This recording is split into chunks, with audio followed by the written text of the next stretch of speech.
Hello everyone, Assalamu alaikum. This is me Nilasha Nila and welcome to my another new vlog. আজকে হচ্ছে আমি first বলবো না, এর আগে আমি কেক বানাইছি। তবে আমার ইচ্ছে ছিল যে কেকের সাথে আমি ক্রিমটাও বানাবো। আমি এত ইউটিউব দেখছি কেকের ক্রিম বানানোর, আমি সবগুলো ট্রাইও করছি। মানুষ দেখায় যে 2টা ডিম দিয়ে হয়ে যাবে, 1টা ডিম দিয়ে হয়ে যাবে, আর চিনি দিয়ে হয়ে যাবে। আসলে এগুলো একদমই ফেক, একদম ফেক। আপনি জাস্ট আমার এই কেক বানানোটা দেখেন, তারপরেই বুঝবেন যে কোনটা সত্যি আর কোনটা মিথ্যা। আমি সম্পূর্ণ ভিডিওটা দেখাবো যে কেক এবং কেকের ক্রিম কিভাবে বানাতে হয়, কি কি লাগে উপকরণ এই ভিডিওতে পেয়ে যাবেন। সো না টেনে সম্পূর্ণ ভিডিওটি দেখুন।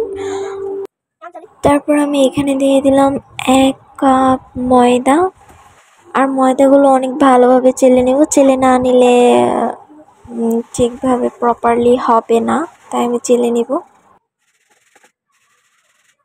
ভালোভাবে চালা শেষে আমি তারপর খাবার সোডা 1 চা চামচ একদম কম পরিমাণে দিচ্ছি। এটা কিন্তু একদম বেশি দেওয়া যাবে না। আপনারা চাইলে বেকিং পাউডারও দিতে পারেন।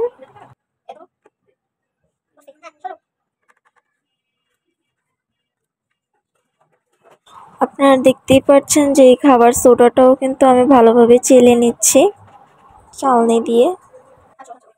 আমার হাতের কাছে ভ্যানিলা এসেন্সটা ছিল না, তাই আমি 2 চা চামচ ঘি দিয়ে দিলাম। এই ঘিটা কিন্তু ভ্যানিলা এসেন্সের কাজটা করবে।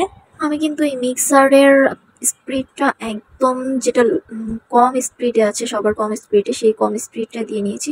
এটা একদম কম স্পিডে মিক্সিং করতে হবে, না হয় ছিটে একদম বাইরে চলে যাবে। সো এই তো কথা বলতে বলতে আমার ভালোভাবে মিক্সিং করাটা শেষ। এটা আপনারা ভালোভাবে 5 থেকে 7 মিনিটের মতো এভাবে মিক্সিং করতে থাকবেন, তাহলে ঠিক হয়ে যাবে। একটু থেমে থেমে তারপর মিক্সিং করবেন। তারপর আমি যে পাত্রে কেক বানাবো ওই পাত্রটা ঠিকভাবে তেল চারো কোনায় দিয়ে ভালোভাবে ব্রাশ করে নিব। তারপরে আমি কাগজটা কেটে নিয়েছি, দেখছেন কিভাবে কাগজটা ভিজে গেছে তেলের জন্য, এভাবে করতে হবে। তারপর আমি মিক্সিংটা আস্তে আস্তে ঢেলে দিব। তারপর একটা কাঁটা চামচ অথবা যে কোনো কিছু দিয়ে আপনারা ভালোভাবে নাড়াচাড়া করবেন, যাতে যে বাবলসগুলো না থাকে। এই বাবলসগুলো থাকলে কিন্তু সমস্যা, তাই আমি বারবার ঝাঁকাচ্ছি এবং আমার বিটারটা দিয়ে ভালোভাবে নেড়ে চেড়ে নিচ্ছি বা যাতে বাবলস না থাকে। তারপর আমি ওভেনটা অন করে আমি একদম রেখে দিয়েছি। এখন আমি ক্রিম তৈরি করব। সো চলো দেখি কিভাবে ক্রিম তৈরি করি। এটা হচ্ছে হুইপ ক্রিম ছাড়া ক্রিম বানানো অসম্ভব। হুইপ ক্রিম আমি 1 কাপ পরিমাণ নিয়ে নিলাম। তারপর আমি চিনি নিয়ে নিব 1 কাপ পরিমাণ। আপনারা যদি পাউডার সুগার ব্যবহার করেন তাতে অনেক বেশি ভালো হবে চিনির বদলে সেটা ব্যবহার করলে। এবং আমি আগেই বলেছিলাম আমি ঘিটা ব্যবহার করব ভ্যানিলা এসেন্সের বদলে।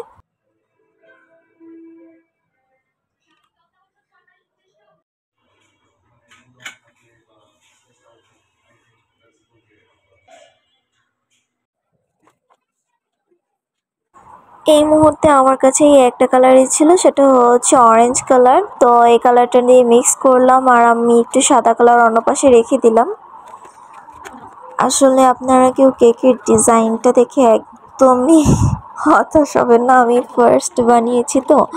সো নেক্সট টাইম আরও ভালোভাবে সুন্দর করে ট্রাই করব। তো উপরের দিকটা একটু পড়ে যাওয়ার কারণ হচ্ছে আমি আমার ওভেনের উপরের দিকটার আঁচ একটু বাড়িয়ে নিচের দিকটার আঁচ একদম অফ করে দিচ্ছি, তাই এরকম হয়েছে।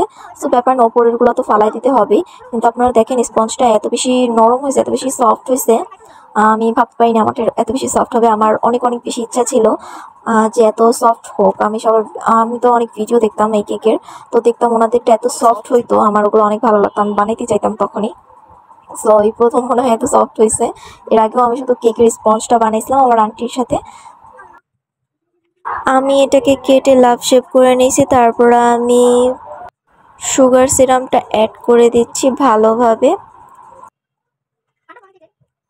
আমি কিন্তু কেক মেকিং করি না। কেক মেকিং করার জন্য আমার ঘরে নজেল কেকের কোনো জিনিসই ছিল না। আমার জাস্ট কেক বানানোর ডিম, দুধ এগুলোই ছিল। আমি এগুলো দিয়েই বানানোর চেষ্টা করেছি।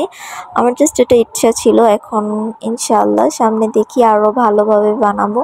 প্লিজ কেকের ডিজাইনটা কেউ দেখবে না। কেকের ডিজাইনটা দেখে আমি ভীষণ হতাশ। নিজে বানাইছি, সো নিজেই এরকম হতাশ।